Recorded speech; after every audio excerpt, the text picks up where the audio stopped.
Hi സുഹൃത്തുക്കളെ, അപ്പോൾ നമ്മുടെ ഇന്നത്തെ പുതിയൊരു വീഡിയോയിലേക്ക് എല്ലാ കൂട്ടുകാർക്കും സ്വാഗതം കേട്ടോ. അപ്പോൾ എന്തൊക്കെയുണ്ട് വിശേഷ സുഖമല്ല? എല്ലാവർക്കും നോമ്പും അങ്ങനെ കഴിയാനായില്ലേ മക്കളെ? അപ്പോൾ എന്തായാലും നമ്മളിതാ ഇന്ന് നല്ലൊരു മുട്ട ബജ്ജിയായിട്ട് ഉണ്ടാക്കാൻ പോണത്. എണ്ണക്കടി കുറേ ആയില്ല ഉണ്ടാക്കി മതിയായിട്ടോ. അപ്പോൾ ആർക്കും ബജ്ജിയോ ഇതോ ഒന്നിനും ഒരു താല്പര്യമില്ല കേട്ടോ. എണ്ണക്കടിക്ക് തന്നെ ഒരു പൂതിയില്ലാതെ ആയിട്ടോ. എന്നാലും എന്തെങ്കിലുമൊക്കെ ഒന്ന് വേണ്ടേ കരുതിയിട്ട് ഇതാ ഞാനിന്ന് മുട്ട ബജ്ജിയാണ് ഉണ്ടാക്കുന്നത്. അപ്പോൾ മാവൊക്കെ നമ്മൾ കുറച്ച് നേരത്തെ തന്നെ തയ്യാറാക്കി വെച്ചതാട്ടോ. അതുകൊണ്ട് മാവൊക്കെ നല്ലോണം സെറ്റായി വന്നിക്കണു. ഇനിയിപ്പോൾ ഇന്നത്തെ മുട്ട ബജ്ജി നല്ല അടിപൊളിയായിട്ട് തന്നെ കിട്ടും കേട്ടോ. ഇങ്ങനെ മാവ് കൂട്ടി വെച്ചാൽ നമുക്ക് കുറച്ച് സമയം എടുത്ത് വെച്ചാൽ നമുക്ക് ഏത് ബജ്ജിയാണെങ്കിലും അടിപൊളിയായിട്ട് തന്നെ കിട്ടും കേട്ടോ. പിന്നെ നമുക്ക് ഇന്ന് കഴിക്കാൻ ദോശയും ഒരു അടിപൊളി ഉള്ളി സാമ്പാറും ഒക്കെ ഉണ്ടാക്കണം. പരിപ്പും ഉള്ളിയൊക്കെ ഇട്ടൊരു സാമ്പാറും കൂടെ ഉണ്ടാക്കുന്നുണ്ട്. അപ്പോൾ ഇതാ നമ്മൾ മുട്ട ബജ്ജിയൊക്കെ ഇതാ നമ്മൾ ചുടലും എടുത്തിട്ടോ. അപ്പോൾ ഇത് കണ്ടില്ലേ, നല്ലോണം പുറം ഭാഗമൊക്കെ നല്ല അടിപൊളിയായിട്ട് നമ്മൾ ചിലപ്പോൾ ബജ്ജി നമ്മൾ പെട്ടെന്ന് ഉണ്ടാക്കുമ്പോൾ ഒരു ചുളിഞ്ഞിട്ടൊക്കെ ഇങ്ങനെ പുറം തോലൊരു ചുളിവും ഇതൊക്കെ വരില്ലേ. ഇതങ്ങനെയല്ല, നല്ല ബഫായിട്ട് നല്ല പൊന്തി നല്ല സൂപ്പറായിട്ട് തന്നെ നമ്മൾ മുട്ട ബജ്ജി കിട്ടിയിട്ടുണ്ട്. അപ്പോൾ എന്തായാലും നമുക്ക് അതൊക്കെ ഒന്ന് ചുട്ടെടുക്കാം കേട്ടോ. അത് കണ്ടില്ലേ, പുറം ഭാഗമൊക്കെ നല്ല അടിപൊളിയായിട്ട് തന്നെ നല്ല പൊന്തി വന്നിട്ടുണ്ട് കേട്ടോ. അപ്പോൾ ഇനി അങ്ങനെ നമ്മളെ ബജ്ജി കഴിഞ്ഞു കേട്ടോ. അപ്പോൾ ഞാൻ കുറച്ച് മാവ് ബാക്കി ഉണ്ടായിരുന്നു. അപ്പോൾ അതിലേക്ക് നമ്മൾ കുറച്ച് ഉള്ളി വെട്ടിയിട്ടിട്ട് ഞാനത് ചെറുതായിട്ടൊന്ന് ബോൾ പോലെ ഒന്ന് എടുത്തു കേട്ടോ. നമ്മൾ പിന്നെ പൊക്കവടയൊക്കെ ഉണ്ടാക്കൂലേ ആ രീതിയിൽ കേട്ടോ. അപ്പോൾ എണ്ണക്കടി എത്ര ഉണ്ടാക്കണില്ലാന്ന് വിചാരിച്ചാലും ആ സമയമാകുമ്പോൾ എല്ലാവരും ഇല്ലെങ്കിലും ഒരു പൊറുതിയാണ് കേട്ടോ. എണ്ണക്കടി എന്തായാലും വേണം. മക്കൾക്കൊക്കെ മക്കളൊക്കെ പറയട്ടോ മതിയായിക്കണമെന്ന്. എണ്ണക്കടിക്കും ഒന്നിനും പൂതിയില്ല. പിന്നെ മീൻകറി ചോറിനൊക്കെയാണ് പൂതി അറിയട്ടോ. അപ്പോൾ മീനാണെങ്കിൽ ഇപ്പോൾ നമ്മൾ ചിക്കനിലെക്കാട്ടി വില മീനാണ് കേട്ടോ. അപ്പോൾ എന്തായാലും മീൻ കിട്ടാനും ഇല്ല. ഞാൻ മാർക്കറ്റിലൊക്കെ പോയാലും ചിലപ്പോൾ കിട്ടും ചിലപ്പോൾ കിട്ടില്ല. പിന്നെ അത് പെരും വിലയാണ് കേട്ടോ.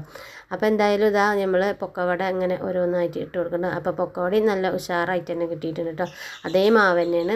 അപ്പോൾ അതെന്തായാലും നമ്മളതാ പൊക്കവട റെഡി ആക്കിയിരിക്കണേ. ഇനിയിപ്പോൾ നമുക്ക് ദോശ ഞാൻ കുറച്ച് വൈകിട്ടായിട്ട് ഉണ്ടാക്കുക, തണുക്കൂലേ, അപ്പോൾ പിന്നെ രസം ഉണ്ടാവില്ലല്ലോ. അപ്പോൾ എന്തായാലും ഇതാ നമ്മൾ കൊട്ടയൊക്കെ കാലി ആയിക്കണം കേട്ടോ. അപ്പോൾ ഇന്ന് നമ്മൾ കാക്കതാ കുറച്ച് പഴവും വത്തക്കയൊക്കെ കൊണ്ടു നിൽക്കണം. ഇന്ന് നമുക്ക് അവിൽ മിൽക്ക് ഉണ്ടാക്കാനാണ് കേട്ടോ പഴം കൊണ്ടു നിൽക്കുന്നത്. അപ്പോൾ അതാ ഒരു പീസ് വത്തക്കയും കൊണ്ടിട്ടുണ്ട്. ഇന്നിപ്പോൾ കൊടുന്ന വത്തക്ക നല്ല കളറൊക്കെ ഉണ്ട് കേട്ടോ. ചില സമയത്ത് കൊണ്ടുവരുന്ന വത്തക്ക മധുരം ഉണ്ടാവില്ല, പിന്നെ കളറും ഉണ്ടാവില്ല കേട്ടോ. അപ്പോൾ മക്കളൊക്കെ കഴിക്കുമ്പോൾ പറയും അത് കറി വെച്ചല കുമ്പളങ്ങ പോലെ ഉണ്ട് അറിയിട്ടോ. അപ്പോൾ അതേ ടേസ്റ്റ് കുമ്പളങ്ങൻ്റെ അതേ ഇതായിരിക്കും കേട്ടോ, മധുരം ഇല്ലെങ്കിൽ. അപ്പോൾ ഇതാ നമ്മൾ അവിലും കൊടുന്നിട്ടുണ്ട്. പിന്നെ ഒരു പാക്കറ്റ് പാലും കൂടെ ഉണ്ട് കേട്ടോ. അപ്പോൾ എന്തായാലും കുറച്ച് കഴിയട്ടെ, സമയം ആയി തുടങ്ങണുള്ളൂ കേട്ടോ. ചിലപ്പോൾ അങ്ങനെയാണ്, ചിലപ്പോൾ ഒക്കെ നേരത്തെ അങ്ങോട്ട് ഒരുങ്ങും, ചിലപ്പോൾ അങ്ങോട്ട് ആ സമയമാകുമ്പോഴാട്ടോ ഒരുങ്ങുക. ചിലപ്പോൾ ഒരു മടിയാണ്, ഇരുന്നിങ്ങനെ ഉറക്കം തൂങ്ങി ഇങ്ങനെ ഇരിക്കും കേട്ടോ. ഒരു പ്രത്യേകിച്ച് ഒരു ഉച്ചയ്ക്ക് ശേഷം കേട്ടോ നമുക്ക് ക്ഷീണം അറിയാൽ ഒരു ആകെ കൊഴിഞ്ഞ് കയ്യും കാലും ഒരു ബലം തന്നെ ഉണ്ടാവില്ല കേട്ടോ. അപ്പോൾ എന്തായാലും അതൊക്കെ അവിടെ സെറ്റാക്കി വെച്ചിട്ട് അത് നമുക്കിനി കറി വെക്കാം കേട്ടോ. സാമ്പാർ പരിപ്പ് ഇതാ കുറച്ചെടുത്തിക്കണ്. ഇതിൽ ഞാൻ വേറെ കഷ്ണങ്ങളൊന്നും ഇടുന്നില്ല കേട്ടോ. നമ്മൾ കുറച്ച് ഉള്ളിയും തക്കാളിയും പച്ചമുളകും ഇട്ടിട്ട് ഒരു സിമ്പിളായിട്ട് തേങ്ങ നിരക്കാത്തൊരു സാമ്പാറാണ് കേട്ടോ ഉണ്ടാക്കുന്നത്. അപ്പോൾ എന്തായാലും നമ്മളിത് ആ പരിപ്പൊക്കെ ചട്ടിക്ക് ഇട്ട് കൊടുത്തേക്കണ്. ഇനി എന്തായാലും അത് കഴുകി ഇതാ നമ്മൾ ഗ്യാസിൽ വെച്ച് ഒന്ന് വേവിച്ചെടുക്കണം കേട്ടോ. അപ്പോൾ ഞാൻ പരിപ്പ് വെച്ചപ്പോൾ തന്നെ നമ്മളെ ഉള്ളിയും തക്കാളിയും അതൊക്കെ അതിൽ ഒപ്പം തന്നെയാണ് ഇട്ട് കൊടുക്കുന്നത്. അപ്പോൾ പരിപ്പ് വേകാൻ ഒരു ടൈം, പിന്നെ അത് കഴിഞ്ഞിട്ട് പിന്നെ ഇതൊന്നും ഇട്ടിട്ട് പിന്നെ ഒരു ടൈം, അപ്പോൾ കുറേ ടൈമും ആകും. നമുക്ക് ഗ്യാസിനും കുറേ ചിലവാണ് കേട്ടോ. അപ്പോൾ ഇങ്ങനെ നമുക്ക് പെട്ടെന്ന് വെന്ത് കിട്ടുന്ന സംഭവങ്ങളൊക്കെ ഒന്നിച്ചിട്ട് വേവിച്ചിട്ട് അങ്ങനെ എടുക്കുകയാണെങ്കിൽ നമുക്ക് ഗ്യാസൊക്കെ വളരെ കുറച്ച് ലാഭിക്കാം കേട്ടോ. ഗ്യാസൊക്കെ ലാഭിച്ചെടുക്കാം. അപ്പോൾ അങ്ങനെ എന്തായാലും കേട്ടോ നമ്മൾ ഉള്ളിയും തക്കാളി പച്ചമുളകും പരിപ്പും ഒക്കെ ഇട്ടിക്കണം. ഇനി കുറച്ച് പൊടികളൊക്കെ ഇട്ട് കൊടുത്തിട്ട് അങ്ങോട്ട് വേവിച്ചെടുക്കുക. പിന്നെ തേങ്ങ അരച്ച് കറി വെക്കണത് തന്നെ ഇപ്പോൾ ഇവിടെ ഇഷ്ടമല്ല കേട്ടോ. വെച്ചാലും എത്ര നമ്മൾ കുറച്ച് വെച്ചാലും പിന്നെ അത് ബാക്കി തന്നെ കേട്ടോ. പിന്നെ കളയാനാണെങ്കിൽ നമുക്കൊരു തോന്നുമില്ല. പിന്നെ പിറ്റേ ദിവസത്തേക്ക് എന്തായാലും നമുക്ക് ആവശ്യമില്ലല്ലോ, ആരും കൂട്ടൂല കേട്ടോ. ചോറിന് വേറെ കറി, കടിക്ക് വേറെ കറി, അങ്ങനെയൊക്കെ അല്ലേ.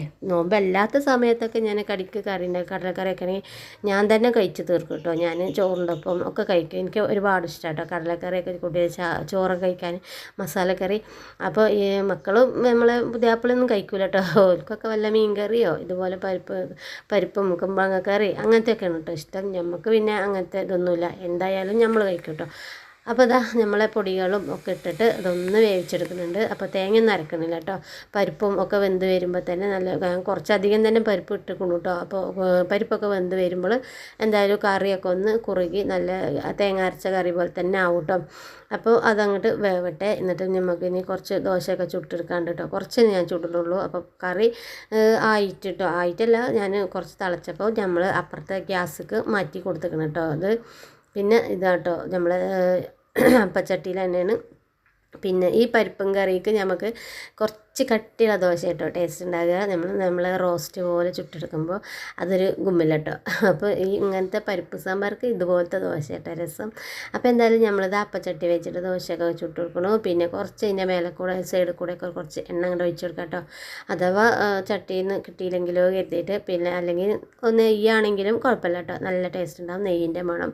അപ്പോൾ എന്തായാലും അതൊന്ന് റെഡിയാക്കി എടുക്കട്ടെ. ഇനി നമുക്കിതാ നമ്മളെ ദോശയും പിന്നെ അതുപോലത്തെ സാമ്പാറും ഒക്കെ ഞാൻ റെഡിയാക്കി വെച്ചിരിക്കണം കേട്ടോ. ഇനി ഇതിപ്പോൾ കുറച്ച് അവിൽ മിൽക്ക് ഞാൻ പറഞ്ഞല്ലോ, അതുണ്ടാക്കിയത് ഞാൻ അവിൽ മിൽക്ക് ഇങ്ങനെ ആയിട്ട് ഉണ്ടാക്കി എല്ലാതും പാടെ ഒന്നാക്കിയിട്ട് പിന്നെ ഇങ്ങനെ കുറച്ച് ഇടാൻ, അങ്ങനെ അവിലും അത് ഇത് അങ്ങനെ ഇടാൻ നിന്നില്ല കേട്ടോ. ഞാൻ അവിലും പഴവും പാലും അതുപോലെ എല്ലാം ഒരുമിച്ചിട്ട് ഇട്ടിട്ട് കലക്കിയിട്ട് അങ്ങനെ ഗ്ലാസ്സിക്ക് പാരിയാണ് കേട്ടോ ചെയ്യുന്നത്. അപ്പോൾ ബാങ്ക് കൊടുക്കാൻ സമയം ആയിക്കൊണ്ടിരിക്കുകയാണ് കേട്ടോ. അപ്പോൾ പെട്ടെന്ന് ചെയ്യാണ്. ഇതാ നമ്മളെ ബജ്ജിയും ഒക്കെ റെഡിയാക്കി വെച്ചിരിക്കണം. ഇനിയിപ്പോൾ ഒക്കെ ഇതൊക്കെ ഒന്ന് പാത്രത്തിലാക്കുക, അവിടെ മേശമ്മ കൊണ്ടുവയ്ക്കുക, ആ പണിയുള്ളൂ കേട്ടോ.